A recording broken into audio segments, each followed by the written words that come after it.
nawawala. Yan nga po, pero nawawala ko yan. Bakit ako? Niyo. Sabi mo, 500 akin kayo, pabayad ko yun yan. Yan nga po yung hangak niya. Yan ako yun eh. Sabak yung kalinang gaw, kitang-kita ko.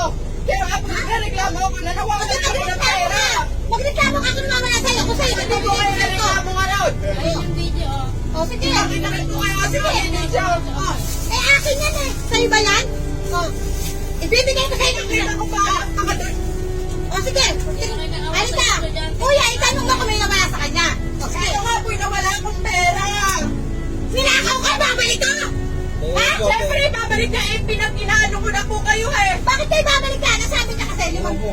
Sige. CCTV po tayo. O, sige sa'yo. Ang sabi niya kasi sa akin, 500, eh, pantahit ko to sa'yo. Wala ako sinabi 500. Sinabi ko nawawalan po ako ng pera. Kulang po to. O, sige.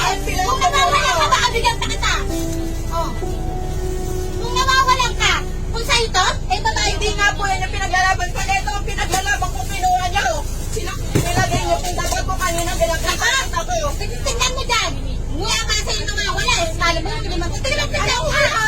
Nagreklamo na nga ako sa inyo. Ate ka ako kaayos. Dapat sasabi ko sa inyo nawawala po ata ako ng pera.